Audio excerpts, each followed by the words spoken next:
So it deals with an approach, practical approach to syncope.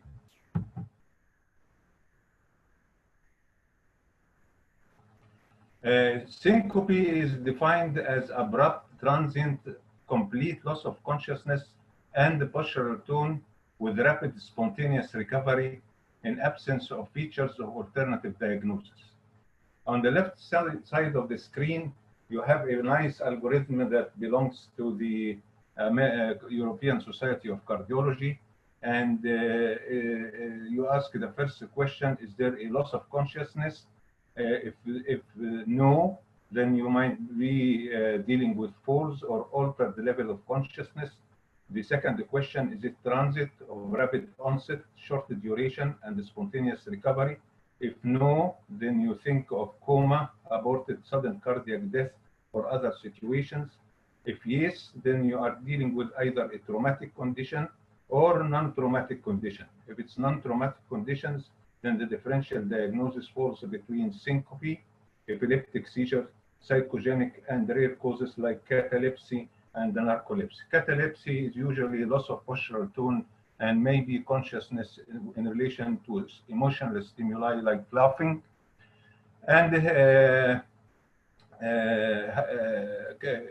narcolepsy is the association of catalepsy with other conditions like hypnagogic hallucinations and sleep paralysis. We have a lot of references. Two of them are extremely important, and this include the 2017 American guidelines on the evaluation and management of syncope, as well as the more recent 2018 European Society of Cardiology guidelines for diagnosis of syncope. I have a book here which is very helpful in that regards. Contains 250 cases of syncope. The author is Roberto Garcia, and it includes everything about syncope for those who are interested in this entity and wanted to have an in-depth knowledge about the condition. Now, it's a common condition, and I will tell you how common it is shortly. It's costly in relation to the expenditure on healthcare. It's disabling. It can cause physical injury, loss of independence, and can lead to sudden cardiac death, particularly if syncope is of cardiogenic origin. The goals is to establish a specific diagnosis, rule out conditions with risk of sudden cardiac death, establish treatment plan, and reduce the risk of recurrence, and use the resources efficiently. This is on the right side of the slide. You have a broad classification of syncope. About half of the cases is due to the first two causes: neurally mediated hypotension, which includes vasovagal syncope, situational syncope, and carotid sinus hypersensitivity, and these constitute together about 35% of cases. Orthostatic hypotension is the second common cause, and both of these conditions constitute about 40 to 50% of patients with syncope. The most serious condition that needs to be excluded in every patient with syncope is a cardiac cause of syncope. If you faint because of cardiac origin, then the next step is a funeral. A faint leads to a funeral. Rarely it's due to cerebrovascular. This constitutes 1% or less. And sometimes you have to differentiate syncope from syncope mimics like seizures and psychogenic syncope. And despite everything, including history, physical examination, and very astute investigations, there remains about a quarter to a third of cases of unknown cause. If you can't reach the etiology of syncope, that's a bad sign, because it carries a mortality rate somewhere between normal and cardiogenic shock, and I will show you the curves which illustrates this phenomenon. Now, if we detail the classification, actually we have two non-cardiac causes and two cardiac causes. The non-cardiac causes are include the reflex or neurally mediated syncope. These include vasovagal syncope, which can be precipitated by emotional disturbance or orthostatic.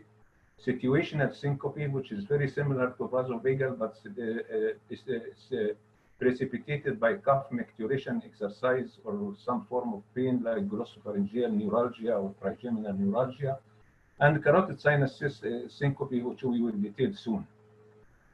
And the second non-cardiac cause is orthostatic hypotension, which can be due to primary autonomic failure, and primary autonomic failure includes Parkinson's disease, multiple system atrophy, and pure autonomic failure. Pure autonomic failure is a rare syndrome which includes syncope plus bowel, bladder, and sexual dysfunction. And if you add to this manifestations of Parkinsonism and ataxia, then you get multiple system atrophy. Orthostatic hypotension can also be secondary to secondary autonomic failure due to diabetes, amyloidosis, or spinal cord injury, or the result of drugs, particularly vasodilator effect of alcohol and other vasodilator drugs, or volume depletion as a result of intensive diarrhea or hemorrhage. Cardiac syncope, which is a much more serious condition, can be due to bradycardia or tachycardia, or can be the outcome of cardiovascular structural diseases, including aortic stenosis, myxoma, hypertrophic cardiomyopathy, or extracardiac like pulmonary embolism, aortic dissection, or pulmonary hypertension.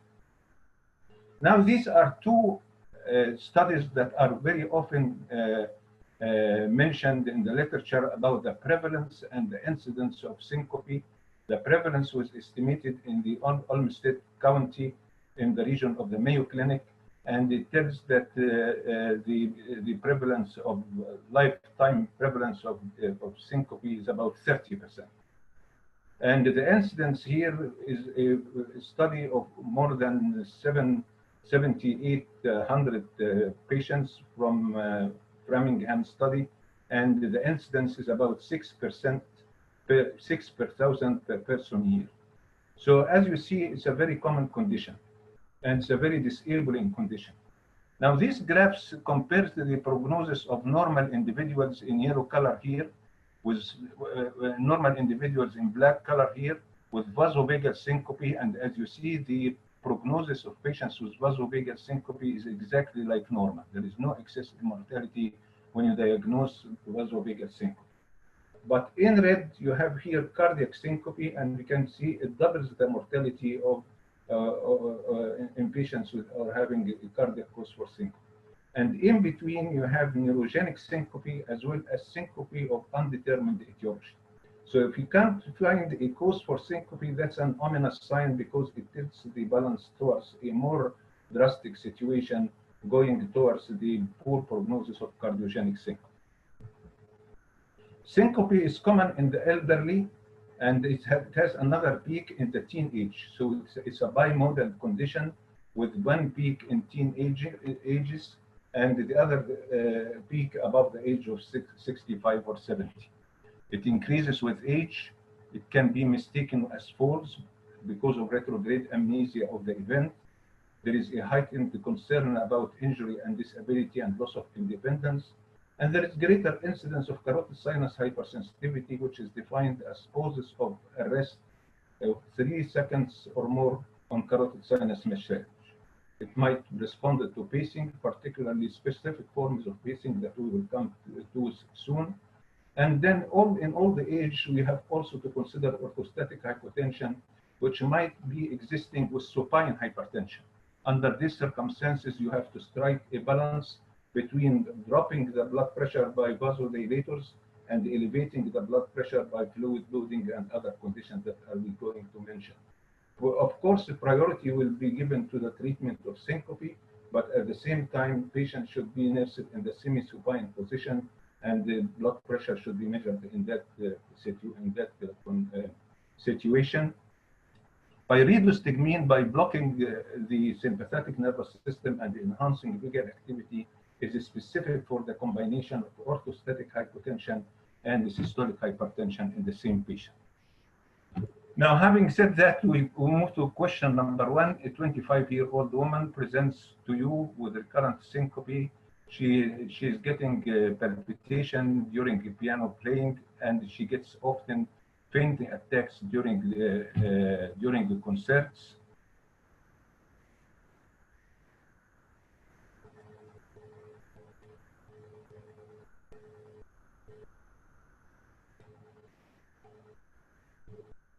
She mentions that she got 30 times episodes in her lifespan, and this was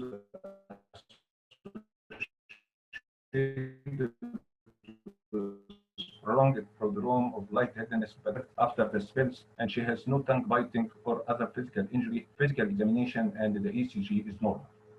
So having mentioned that, what is the most likely diagnosis? Supraventricular tachycardia, postural orthostatic tachycardia syndrome or POTS, vasovagal syncope, psychogenic syncope, and partial complex seizure. Partial means focal, and the complex means associated with loss of consciousness. So as you see, this is the typical description of vasovagal syncope.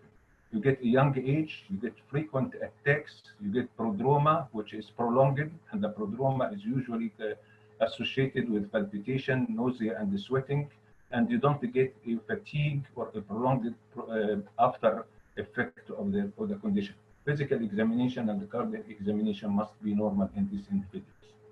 So during the evaluation of syncope, it's very important to get a good history. The history is number one clue to the diagnosis, but by itself is not diagnostic. It has to be confirmed by investigation, but it directs you in the appropriate way if you get the details of the event, particularly the precipitating event. The most important point in the history is the precipitating events. Also, the history of medication, family history, particularly related to cardiac disorders and inherited arrhythmias, postural vital signs, cardiac and neurologic examinations, and every patient with syncope should take an ECG. Under special circumstances, you need other investigations, including an echocardiogram, exercise test, Holter monitoring, or ILR, implantable loop recorder. And in cardiac patients, you need an EP study sometimes. Very rarely you need neurological tests, particularly if the patient is having focal neurologic signs on physical examination. And nowadays, most people can reach the diagnosis without resorting to tip-the-table tests. So if we look to the details of the different types of syncope, cardiac syncope is characterized by occurring in old age, male sex, few lifetime spells, short prodrome, history of cardiac disease, syncope while supine or during exercise, palpitation, family history of sudden cardiac death. So if you can encounter any of these things, either in the examination or in real life, then directs you to cardiac syncope. On the other hand, vasovagal syncope is characteristic of young age, more life spells like the previous case we just described, prolonged prodrome more than 10 seconds, no evidence of cardiac disease, occurring always in the upright position, may be associated with stress or pain. There is a prodrome of diaphoresis, warmth sensation, nausea, and pallor, and there is mild fatigue afterwards, and the presence of a specific environmental or situational trigger. On the other hand, seizures, it should be thought of in presence of organic brain disease, tonic and clonic fits. Sometimes you get myoclonic fits after vasovagal syncope, but that usually lasts a few seconds. But if you get it prolonged, then you think of seizures rather than syncope. Head turning, tongue biting. Tongue biting occurs usually at the side of the tongue, not at the tip. It can occur at the tip in vasovagal syncope, so the site of tongue biting is important in the differentiation between seizures and vasovagal syncope. And then you get an afterward effect in the form of confusion and delirium. So historical features are often very important, but they are non-specific. So alone history and physical examination is not diagnostic, needs to be supplemented by the results of the investigations. The investigations should start off obviously with simple things. After doing physical examination, looking for signs of cardiac abnormality, starting with the ECG, which should be done in every patient with syncope, looking for signs of structural heart disease, including cardiac hypertrophy, evidence of infarction, arrhythmogenic right ventricular dysplasia, or cardiomyopathy, where imaging will be playing an important part. And signs of conduction defects, including bundle branch block and AV block, and signs of inherited arrhythmias like WBW, long QT, and Brugada syndrome. Occasionally, an echo is required to declare structural heart disease, including aortic valve disease, cardiac tumors, pulmonary hypertension, and cardiomyopathy, which can be a predisposing factor for ventricular tachycardia as well as ventricular fibrillation.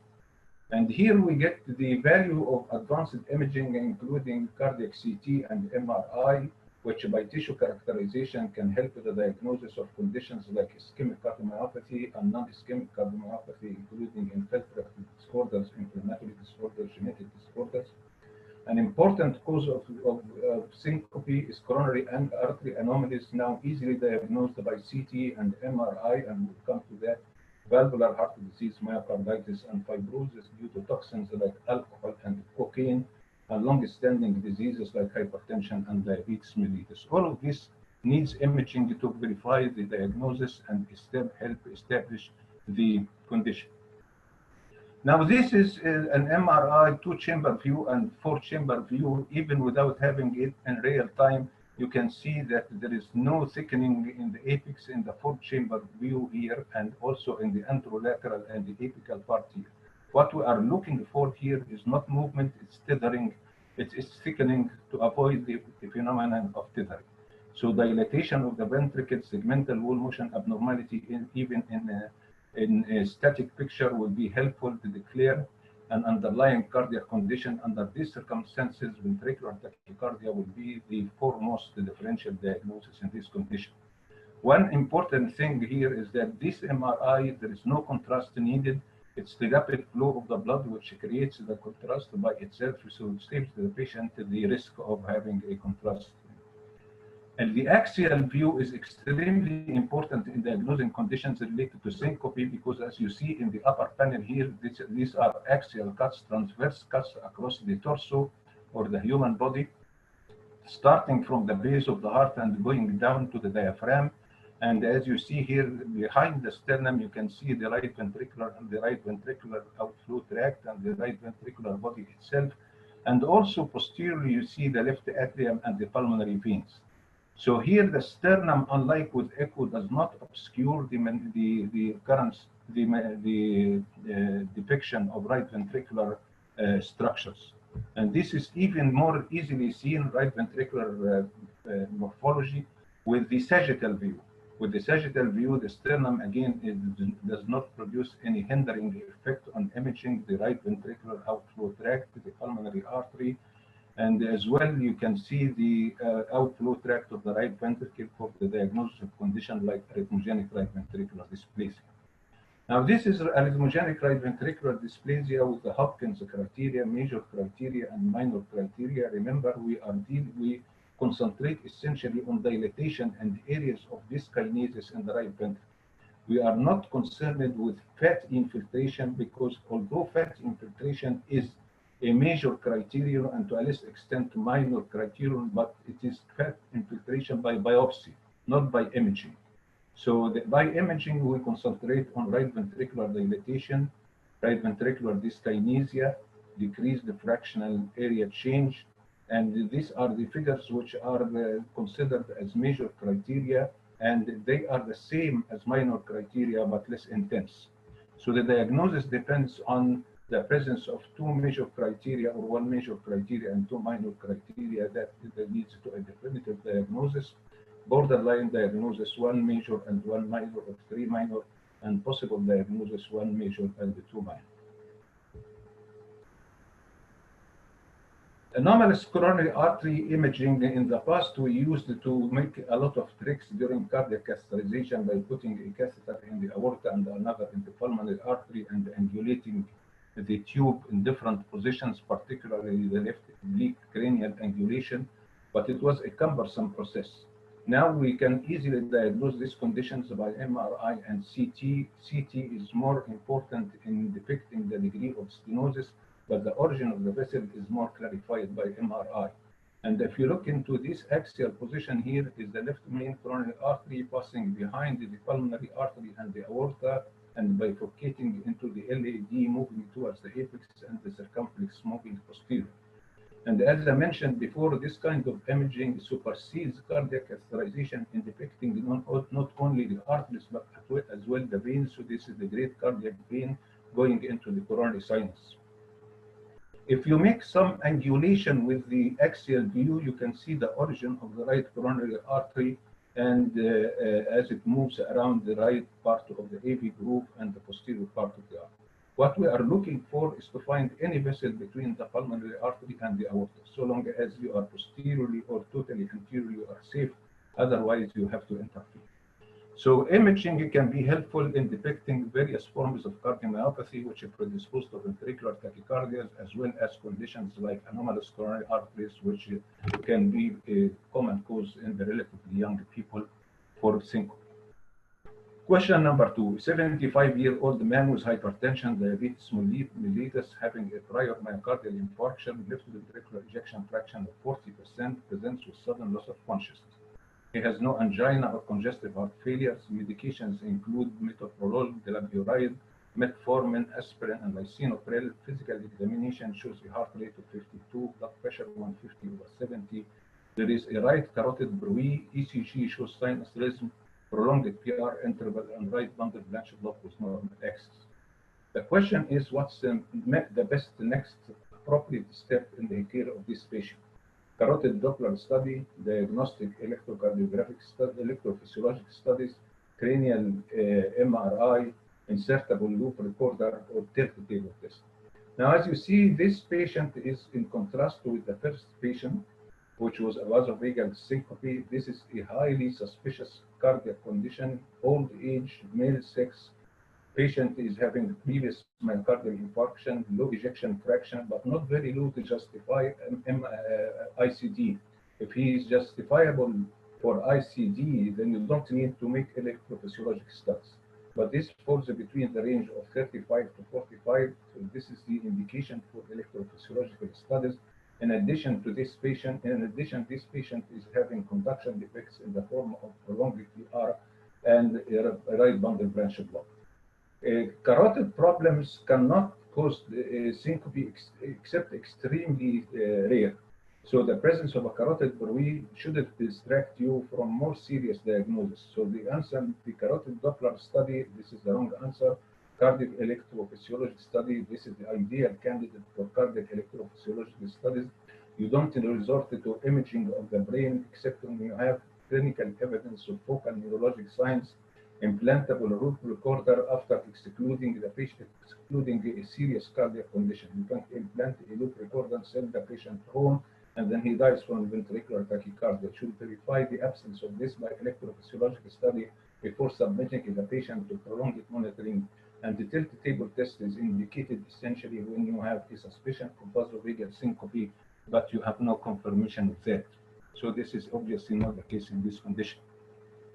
Now, these are the various monitors that are available in the market. It depends, the choice depends on how frequent syncope occurs. If it occurs every 1 or 2 days, 3 days, then a Holter monitor will be sufficient. If it occurs during 2 weeks, then you can put a patch monitor, an event monitor, or you can put a telemetry, cardiac outpatient telemetry.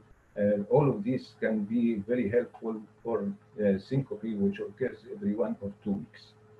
But actually, most of the cases, they occur less frequently. So this is an indication for ILR, or implantable loop recorder. It's a very small device that can be implanted prepectorally.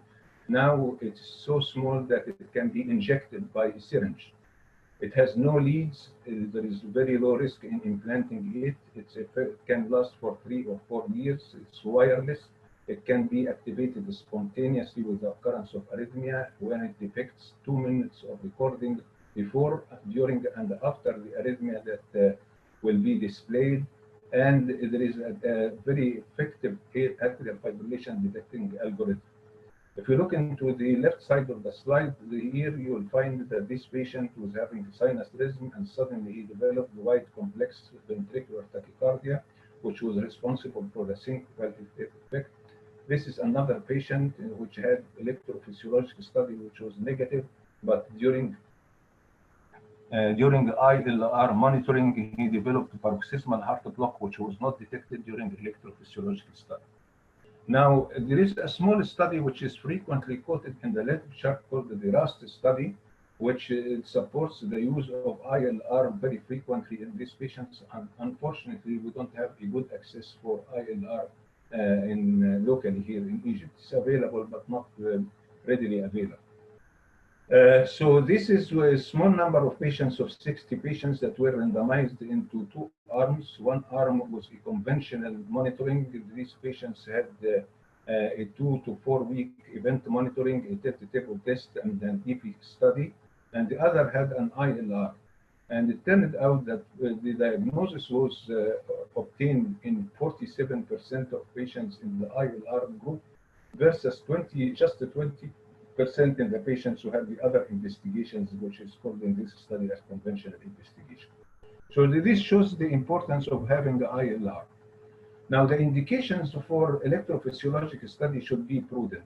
In unselected patients, the yield of electrophysiologic study is very low. So particularly if you have a normal echo and a normal ECG, you don't expect much from electrophysiological study. But the yield is higher in patients with syncope associated with palpitation on normal electrocardiogram, Holter monitor, or event monitoring. Most of these cases, which have a good yield by electrophysiologic study, they have structural heart disease, particularly previous myocardial infarction, or arrhythmogenic right ventricular dysplasia, or variety of cardiomyopathy. And everybody knows that we don't study usually hypertrophic cardiomyopathy by EPS because the yield is at best controversial. Neurologic testing is overused. It has the lowest yield and is a class 3 indication unless you have an evidence of focal neurologic defect or you have a history of head injury. So MRI, CT, carotid artery imaging, or routine recording of the EEG should not be recommended except when there is something in the history and or the physical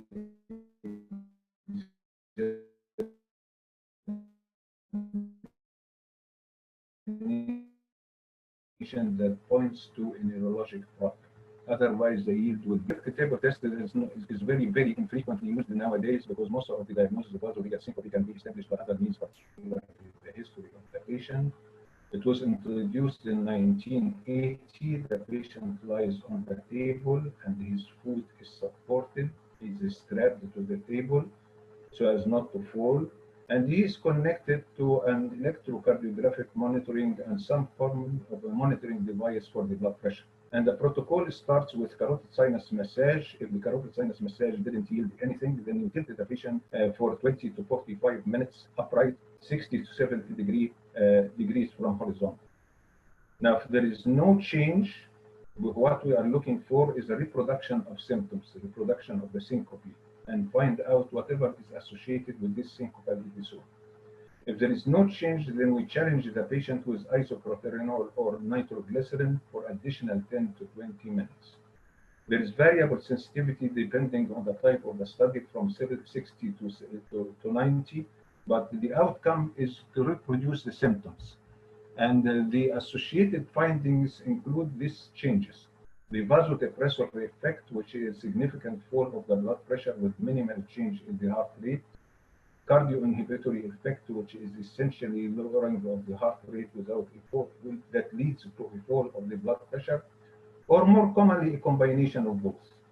Or you might get an orthostatic hypotension, which is defined as drop in systolic blood pressure of 20 millimeters of mercury or 10 millimeters of mercury diastolic blood pressure within 3 minutes. Sometimes you get less drop of the blood pressure, but a reproduction of symptoms, and this is called orthostatic intolerance.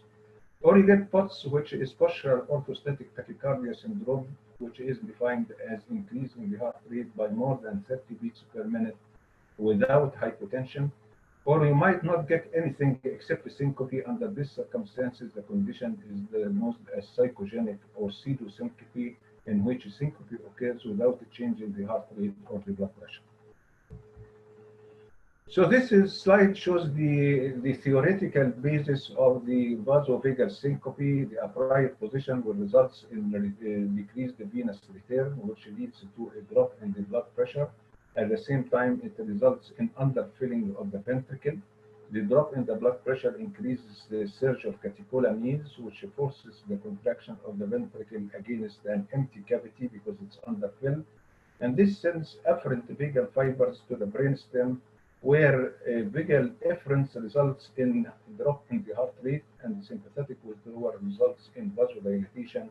And both of these conditions will result in drop in the blood pressure, and as a result of that, global cerebral ischemia and loss of consciousness. There might be a contribution from higher centers of the brain, which explains why shedding of blood for the warm sensation will result in syncope.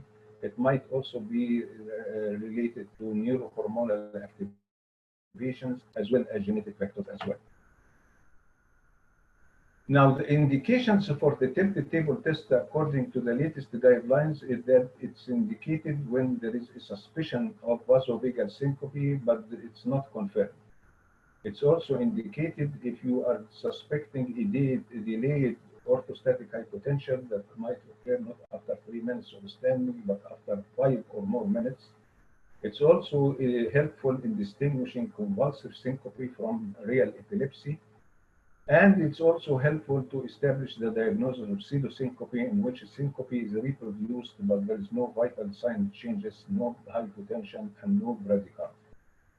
It's not recommended to monitor the effect of treatment because it has a poor reproducibility, so we cannot institute the treatment and then repeat the test because it's fallacious under these circumstances.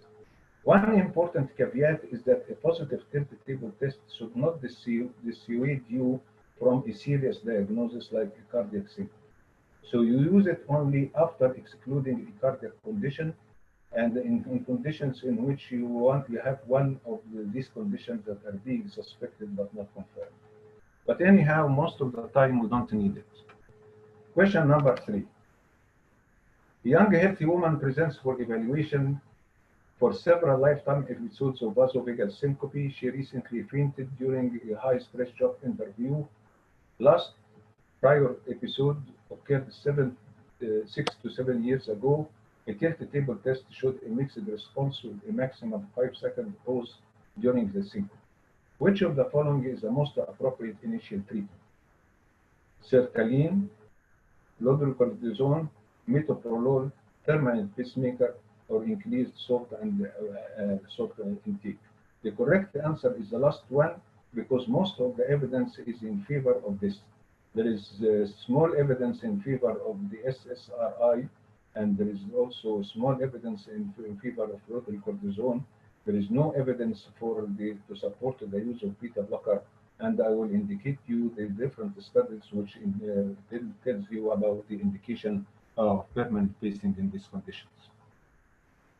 So the treatment of vasovagal syncope is challenging. The most important thing is to increase the fluid and salt intake. You have to understand that giving a bolus of fluid, something like 500 cc's fluid, even plain water, has a vasospastic effect. It distends the splanchnic area, and as a result of that, the body gets misinterpreted as a vasodilatation and produces surges of catecholamines, which produces vasospasm. This is obviously different from drinking 500 milliliters of water in different volumes. So if you take it as one shot, you get vasospasm because of liberation of catecholamines. So increase the fluid intake and salt loading. Compressive stopping, particularly if it's waist high rather than thigh high, and also thigh high is better than knee high. So we usually opt for this, but there's a great non-compliance for using stopping that's high and going up to the waist. Counter pressure maneuvers like squeezing the hand grips, or crossing the legs, or assuming the squatting position, or better lying flat and elevating the leg if that's at all possible. The available medications, midodrine, there is the strongest evidence for midodrine in these conditions. The selective serotonin receptor antagonists, there is a limited experience. For fludrocortisone, a mineralocorticoid, limited experience, and no evidence at all for patients with beta blockers, and we will talk about the role of the pacemaker. So this is a study done several years, 6 years ago, about midodrine, and you'll see from the frequency of syncopal episodes decreased markedly with midodrine, about 60% compared with a placebo, and this was repeated in other 5 trials. So this supports the use of midodrine. Midodrine is a prodrug which can be metabolized in the liver into an alpha agonist and produces vasoconstriction, and the strongest evidence among the different drugs available for the treatment of vasovagal syncope, as well as posture or orthostatic hypotension, is for midodrine. Now, this is the SSRI for vasovagal syncope. There is a divided opinion about it. This is one study which was done several years ago. Small number of cases, fluoxetine was given against the placebo, but the difference was statistically not significant. But in another Italian study, also with a small number of patients, but using the paroxetine, the difference was statistically significant. So as you see here, opinion is divided between accepting or refuting the use of SSRI in patients with vasovagal syncope. Fludrocortisone was tested in the post-2 trials. Small number of patients again with vasovagal syncope, randomized between fludrocortisone or placebo. The difference was statistically non-significant, but there was, in secondary analysis, there was a hint that if you increase the dose from 0.1 milligram to 0.2 milligram, then you might get a statistically significant difference in favor of fluorocortisone. Now, several studies for beta blockers, but in the post trial, which is the largest trial, didn't show any evidence. There is a trend, if you take only patients above the age of 40, there is a trend towards benefit of beta blockers. There is another study on atenolol, and there's other small studies with divided opinions, but in the large majority of cases, beta blocker has no role at all in the treatment of vasovagal syncope. Previously, it was assumed to have a role by diminishing the contractility of the left ventricle over an empty cavity, but that's no longer held as correct concept. So the guidelines of 2017 of the American Heart American College indicates that for vasovagal syncope, you educate the patient, you teach the patient counter pressure maneuvers, you increase the salt and fluid intake. If still the vasovagal syncope occurs, then you take midodrine is a class 1A indication, and all the others are class 1B, this is class 2A, and all the others are class 2B indications, including fludrocortisone, beta blockers, orthostatic training, serotonin inhibitors, and even dual chamber pacemaker. And I will finalize by discussing the role of the pacemaker. There is a variety of pacemakers that are being used for vasovagal syncope, including the rate drop algorithm, in which you can pace rapidly and then the rate drops after that very rapidly. This increases the cardiac output and aborts the syncopal episode, or what's called the closed loop simulator, in which the pacemaker tip measures the DPTT. If it's increased because of foot contraction of the left ventricle, then it paces rapidly to obviate the occurrence of the vagal effect as a result of foot contraction of the left ventricle. So the initial impression was with the VPS1, and which a small number of patients with a dual chamber pacemaker was compared with a placebo. There was marked difference in favor of the pacemaker, but it was thought that the pacemaker effect might be due to a placebo effect. So the larger number of patients were chosen for the VPS2, in which every patient got a pacemaker, but half of them the pacemaker was on, half of them the pacemaker was off, and there was no difference. And this confusion was partly brought back again by the publication of the issue 3. This is a slightly complicated study. It's a larger number of patients. All of them are equal or above 40 years of age. All of them having 3 or more episodes of vasovagal syncope over the last 2 years. And they had an ILR.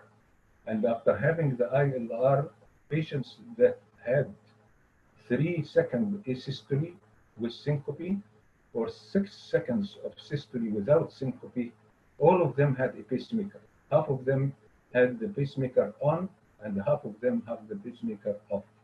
So if you have all these criteria verified, then the patients were randomized into on and off, and the on pacemaker group had a marginally statistically significant difference. So based on the issue 3, the recommendation is 2B for the dual chamber pacemaker, which is a reasonable indication in selected population above the age of 40 years of age, and with the recurrent vasovagal syncope and the prolonged pauses, spontaneous pauses. And obviously also we need the same time of pacing for patients with carotid sinus syndrome, which exhibit essentially the cardio-inhibitory response or a mixed response. So to summarize the approach to syncope, it remains a diagnostic and therapeutic challenge. Diagnosis is in a timely and cost-effective manner is required, and the history is very important, but not conclusive, should be supported by other diagnostic means. To have an ECG is critical in all patients with syncope, essentially to exclude the cardiac cause. You have to have a low threshold for the cardiac cause, and if you think about it, then you go through the pathway of cardiac investigations, including echocardiography and advanced imaging. The primary goal in treating and managing patients with syncope is to exclude or include cardiac cause, because this is carrying the highest mortality rate. Forget about the neurologic causes, because these are rare, and neurologic investigation should not be used except if the patient is having by physical examination or investigation signs of cerebral or spinal disease. Tilt table test is rarely used, should be used prudently or judiciously, and don't allow a positive result in the tilt table to dissuade you and divert your attention from a more serious diagnosis. Same applies to carotid bruit. Always, if you get carotid bruit in the examination, it's a distractor, because carotid stenosis by itself does not produce global ischemia, and definitely does not produce ischemia of the ascending reticular activation system, because that's brainstem tracts. Vasovagal syncope remains a diagnostic and therapeutic challenges, and pacing should generally be used as a last resort. So we stop at this stage and we get questions, because I know this subject is a pressing subject, and I expect a lot of questions. شكرا. العفو يا باشا. قول لي بقى الأسئلة. لسه ما جاتليش حاجة. جالكش حاجة؟ خلاص. مفيش أي أسئلة دلوقتي. أنا متوقع أسئلة كتيرة. السينكوب ده بنشوفها كل يوم. في سؤال هنا عن regarding tilt-induced cardio-inhibitory syndrome. الإيه؟ tilt-induced cardio-inhibitory syndrome. syncope. tilt table test يعني. is it indicated for cardio inhibitor يعني عامل براديكال. cardio inhibitor syncope يعني ركب لها بيس ميكر. إذا ركب لها بيس ميكر إمتى؟ احنا بنركب اولا العيانين دول هم بالتلت تيبل تيست is not enough. He should have a Holter monitor or any form of monitoring device, and then two indications for pacemaker. If he is having the syncope with a systole for 3 or more seconds, or if he doesn't have syncope but he has a pause of 6 or more seconds. So this is the guidelines. In both conditions, it's just 2B indication. So it's indicated for patients, elderly individuals above the age of 40. There is no evidence that in the young it helps. Number 2, it is indicated when there is syncope plus 3 or more pause of asystole, or 6 or more second pause of asystole in the absence of associated syncope. So this is the indication of the pacemaker. في سؤال تاني بيقول rapid administration of fluids, IV fluids. هل ده bad management for acute cases of vasovagal syncope؟ لا، الرابid oral administration ان هو يشرب طالما ان هو syncope usually does not last except a few seconds. It's transient. هنا بنتكلم على حاجه اقل من 1 minute بالتاكيد. فالعيانين دول لما بيفوقوا ممكن تشربهم نص لتر ميه عاديه. الاورال fluid intake، الفلويد اللي المقصود هنا بيه ميه is sufficient to produce a high level of norepinephrine which produces vasoconstriction that elevates the blood pressure. What is the mechanism?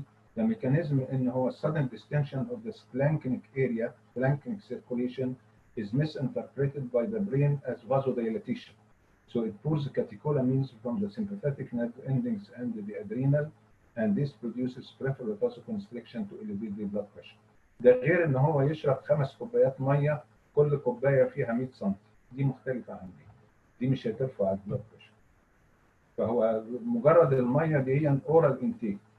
طبعا العيانين دول ما بيبقوش كوماتوز ولا حاجه ومش محتاجين ان هم ياخدوا انترافينوس فلويدز، لكن طبعا اذا كان لونج تيرم تريتمنت هنا بيجي بقى ليبرال فلويد انتيك، ليبرال سولت انتيك، وبنقصد بكلمه سولت هنا هو 5 إلى 10 جرام بير داي، مش 20 مش 30.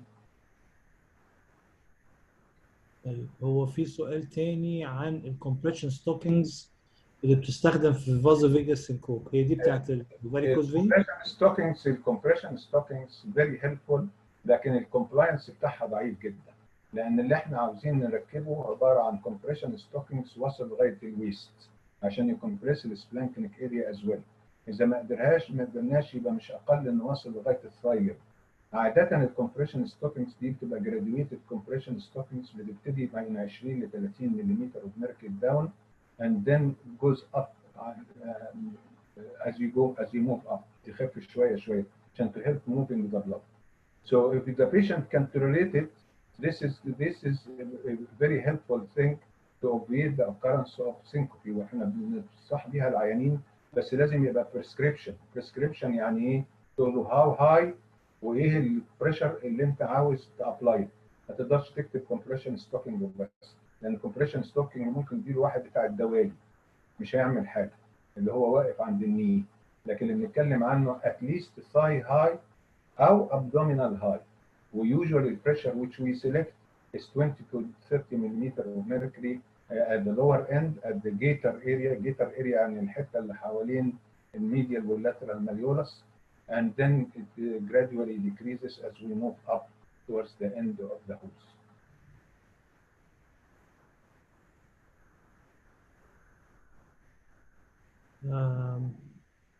اللي عنده فازو فيجاس سينكوب كونتر انديكيت ان هو يسوق او يعوم؟ اوكي، طبعا الريكومنديشنز بتاع السواقه والعوم ده هو included في الجايد لاينز. في ناس not fit to drive at all. العيان اللي عنده فازو فيجاس سينكوبي اكتر من 6 مرات في السنه is prohibited to drive. اللي عنده فازو فيجاس سينكوبي من 1 إلى 6 مرات في السنه ده is allowed 1 month of banning، ما يسوقش لمده شهر لغايه ما الموضوع ده يتعالج الفازو فيجاس سينكوبي. اذا كان العيان عنده حاجات ثانيه غير الفازو فيجاس سينكوبي زي الاريثميا treated with ICD ablation or drug, then he has 3 months banning. Untreated arrhythmia is complete banning, not fit for drive. So not fit for drive, untreated arrhythmia, vasovagal syncope 6 or more times per year. 1 month of banning, orthostatic hypotension, vasovagal syncope 1 to 6 times per year, or situational syncope اللي هو بيكح مثلا او ان هو بيضحك بيجيله كاتاليبسي، ده 1 month of banning لان دي treatable condition. 3 months banning arrhythmia treated by different methods, ICD, drugs, and ablation. So these are the recommended guidelines for driving. لكن طبعا زي ما انت عارف ان كل الجايد لاينز بتقول look for the location اللي انت واقف فيه او اللي انت موجود فيه سواء بره او جوه. هل فيه نص معين في قانون المرور يحدد الحاجات دي؟ لان sometimes بيبقى في slight deviation، ما هياش 1 year ولا هي 3 months، في slight deviation من كده. So you should comply with the local regulation whenever it's available. If it's not available, here the recommendation.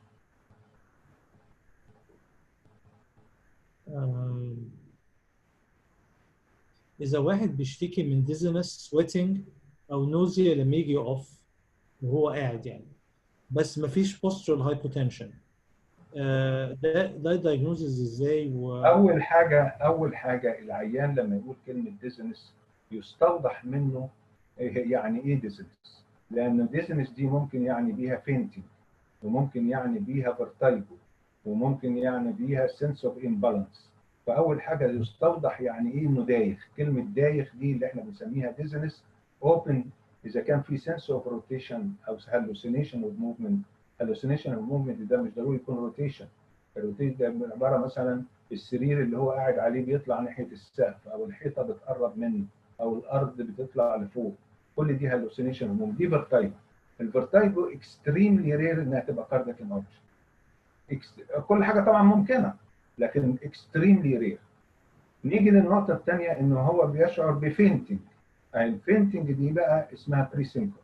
كلمه بري سينكوبي بتستخدم بطريقتين، يا اما المانيفستيشنز اللي قبل السينكوبي، يا اما المانيفستيشنز انها سينكوبي بس ما وقعش في الارض لان ما فيهاش لوس اوف بوشر بتوع. يبقى في الحاله دي هنجو انتو ذا باث واي اوف سينكوبي اللي احنا اتكلمنا عنها في السلايد رقم 3 او 4. ان اساسا نكسكلود كاردياك كوز، وبعد كده ندور في الحاجات اللي هي فازو فيجال او بوستشر. لو هو البلاد بريشر بتاعه موطيش اللي هو الجزء الثاني من السؤال، ففي حاجتين هنا مهمين. نمره واحد، البلاد بريشر should be repeatedly measured at least for 3 minutes. sometimes يبقى في 3 minutes ده دايخ لكن البلاد بريشر ما وطاش، يبقى نكمل لغايه 5 minutes. sometimes بنخلي بعد ال 5 minutes ده برضه البلاد بريشر ما وطاش، ده بنسميه orthostatic intolerance. التريتمنت بتاعته بالظبط زي orthostatic hypotension including increased salt and water intake, compression stockings, increasing blood volume, الفلودروكورتيزون والميدودرين. دوكسيدوبا is a precursor of noradrenaline, is also used in orthostatic intolerance and orthostatic hypotension. So this is not ده نيروكارديوجينيك بس ما هوش فازوفيجال، ده نوع من الفازوفيجال. زي ما قلنا ان النيروكارديوجينيك يشمل الفازوفيجال والسيتويشنال والكاروتيد ساينس هايبر سنسيتيفيتي. فهو ده العيان اللي بيقول انا لما بقف بدوخ، هيتقاس له البلاد بريشر عده دقائق بالطريقه اللي احنا قلنا عليها، وبعدين اذا ما وطيش البلاد بريشر بنسميه انتولرانس وبنعالجه زي الفازوفيجال زي بالاضافه الى الدوكسيدوبا ان هو almost specific للسيتويشنز.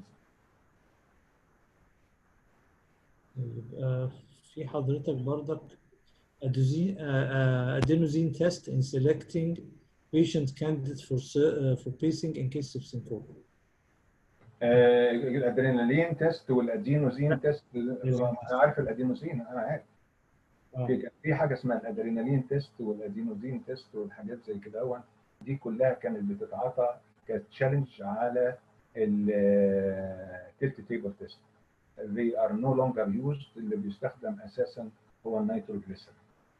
sometimes بنستخدم ايزوبروتورينول لكن بما انه كان produce tachycardia so and abolishes the occurrence of bradycardia. انت عاوز تشوف bradycardia مش عاوز تشوف tachycardia، فما بنبقاش نستخدمه. فبقيه الحاجات دي ما بنستخدمهاش.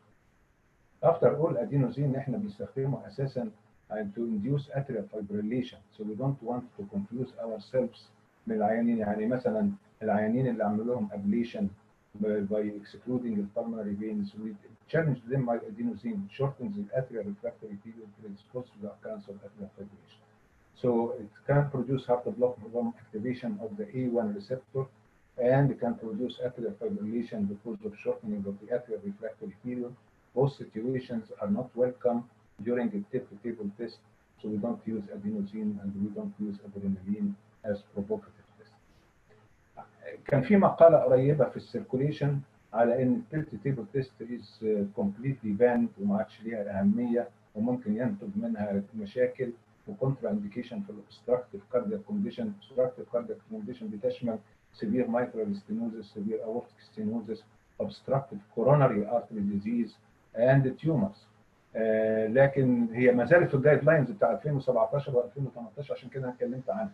لكن في اغلب الناس بتبعد عن التلت تيبل تيست because number one of no therapeutic value, number two is very non-specific, number three زي ما قلت لك should not divert your attention from serious condition. حاجتين، لا الكاروتيد ستينوزس ولا التلك تيبل ريزلت خليك مفتح عينيك قوي للكاردياك كوزس اوف سينكوبي، لان ممكن يبقى التلك تيبل تيست بوزيتيف، شخصه فازوفيجال، تقول له you have benign prognosis and he dies because the underlying etiology was cardiac.